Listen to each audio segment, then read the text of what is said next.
सैयद वसीम रिजवी के मद्देनजर एक वाकया नजर में आया। एक लड़का लड़की कॉलेज में पढ़ते थे और दोनों हमेशा एक दूसरे पे रकबत ले जाने की कोशिश करते थे।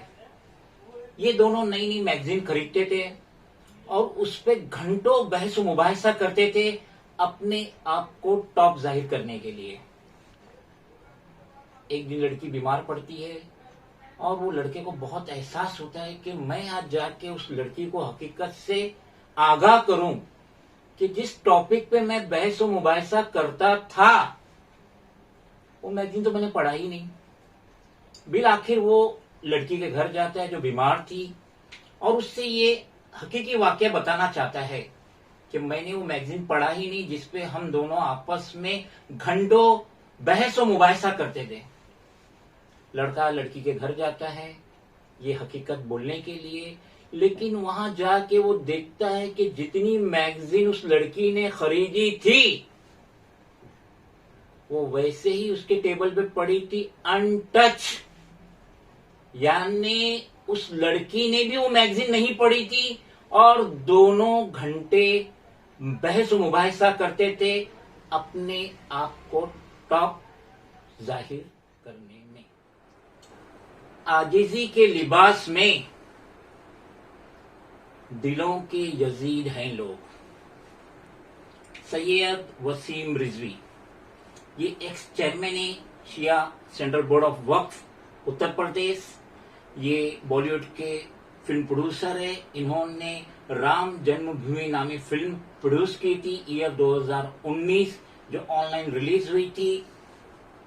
ये इस फिल्म के राइटर भी थे और शायद इन्होंने इस फिल्म में काम भी किए थे। ये सपोर्टर है नरेंद्र मोदी और बीजेपी के।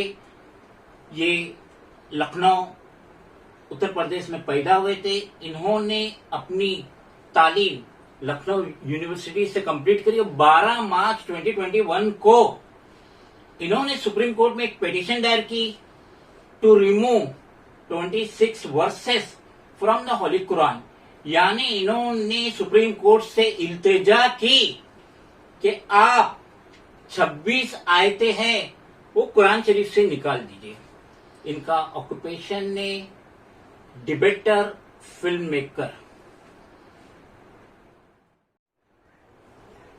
सैयद वसीम रिजवी इसका जो वीडियो वायरल हुआ जो मैंने खुद 2 या 3 बार देखा उसमें ये कहता है कि ये जो 26 आयतें हैं ये हजरत अबू बकर रजी अल्लाह ताला अन्हु, हजरत उमर रजी अल्लाह ताला अन्हु और हजरत उस्मान गनी रजी अल्लाह ताला अन्हु ने अपनी मर्जी से ऐड करी। तो मैं इस बदबख्त को कहना चाहता हूं 4 किताबें आसमान से नाजिल हुई थी जिसमें कुरान शरीफ भी है और कुरान शरीफ ये वाहिद किताब है जिसमें जेर जबर की भी चेंजेस नहीं हुई है। अदर्स किताब लाइक ए बाइबल चेंजेस हुई है उनके हुक्मरानों के तहत जिसके भी तहत। तो ये बदबख्त कहता है कि कुरान शरीफ ये 26 आयतें टेररिज्म को ग्रोथ दे रही है। मैं ये बताना चाहता हूं इस बख्त को कि हजरत अबू बकर जैसा दोस्त अगर किसी इंसान को दुनिया में मिल जाए तो ये दुनिया उसके लिए जन्नत है। हजरत उमर बिन खत्ताब जैसा हुक्मरां इस दुनिया को मिल जाए तो ये दुनिया में अमन ही कायम हो जाए। और हजरत उस्मान रजी अल्लाह ताला जैसा गनी और सखी मिल जाए तो दुनिया में कोई गरीब ना बचे और उनको ये लक़ब से नवाजा गया उस्मान गनी।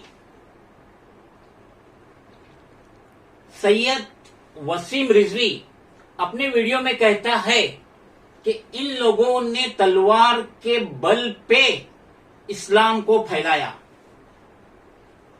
अनकरीब 1450 साल हो गए इस्लाम को आके और अगर तलवार के बल पे फैलता तो अब तक तो बिखर चुका होता।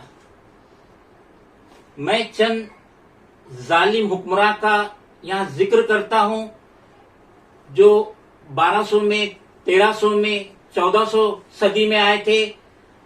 तलवार के बल पे इन्होंने दुनिया के कई मुल्कों को फतेह किया था।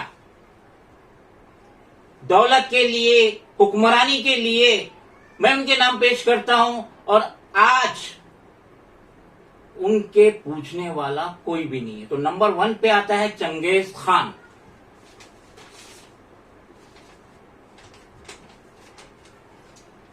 (1206 से लेके 1227) इसने दुनिया पे कहर ढाया।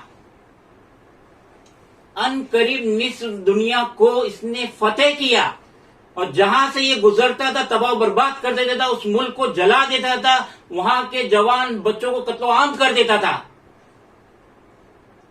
18 अगस्त 1227 को इस दुनिया से खाली हाथ लौट गया।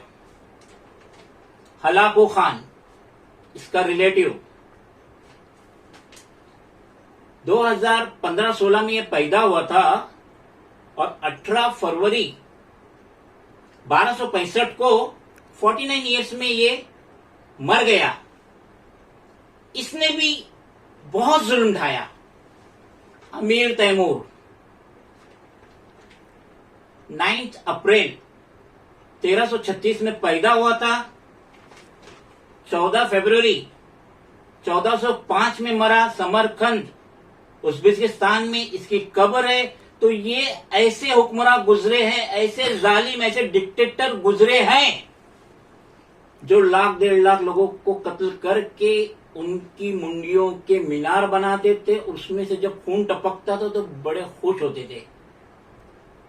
सैयद वसीम रिजवी जिन 3 खलीफाओं की बात कर रहा है, तारीख में एक जिक्र बता दो कि इन्होंने हुक्मरानी के लिए किसी का कत्ल किया।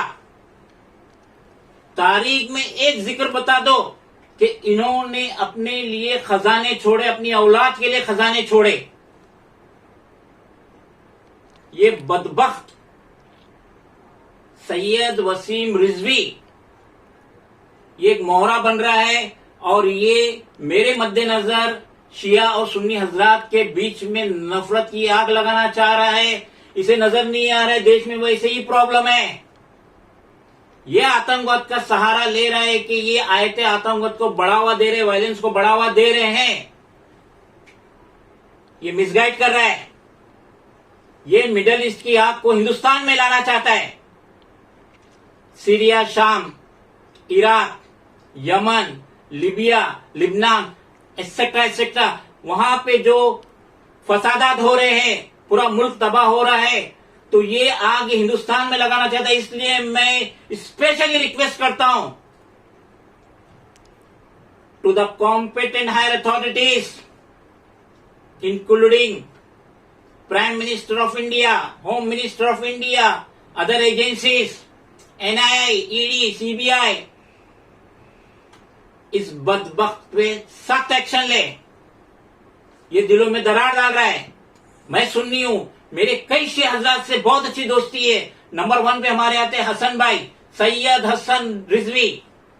ये बाइकल्ला मेरे थे। जिस वक्त मैं 2000 में मुमरा से मुंबई आया तो ये हसन भाई ही थे जिन्होंने मेरी रिहाइश का इंतजाम किए। हम अभी थके मांदे आए भी नहीं थे, मुमरा से मुंबई शिफ्ट नहीं हुए थे। इनकी मिसेज ने हमारे खाने का इंतजाम की थी, और कई दफा ईदों में मैं इनके घर में गया हूं, इनसे मिला हूं, इनके साथ बैठ के एक थाली में खाना खाया हूं। तवक्कल रिजवी, प्यार से अनिल भाई कहते हैं, इनसे मेरे आज भी बहुत अच्छे ताल्लुकात है। शकील रिजवी, ये प्रेसमैन है बाइकल्ला के, मुंबई की नामचीन हस्ती है, इनसे भी मेरे बहुत अच्छे ताल्लुकात है। लेकिन ये सैयद वसीम रिजवी ये शिया सुन्नी में दरार डालना चाहता है। Supreme court of India must be scraped his petition. इसका मुद्दा क्या है? ये क्या ये पीछे के दरवाजे से राज्यसभा चाहता है? क्या चाहता है ये दिलों में दरार डाल रहा है। Serious action must be taken against the said film producer, जो फिल्मों में नाच गानों में ये काम कर रहा है। इसको क्या मालूम है? मैंने इसीलिए बिगिनिंग में मैंने एक मिसाल दी वो लड़का लड़की की, कि दोनों भी बुक्स नहीं पढ़ते थे, मैगजीन नहीं पढ़ते थे, लेकिन बहस करते थे। इसने कितनी बार कुरान का मुताला किया जो ये तकाजा कर रहा है। अल्लाह ने हिफाजत का वादा लिया कुरान की। ये वाहिद किताब आसमानी जो दिलों में है, लोहे महफूज। I may request to the competent authority, strict action must be taken against the said Syed Wasim Rizvi. और इसकी याचिका सुप्रीम कोर्ट के जजेस को टर्मिनेट करना चाहिए, स्क्रैप करना चाहिए, फॉरफिट करना चाहिए।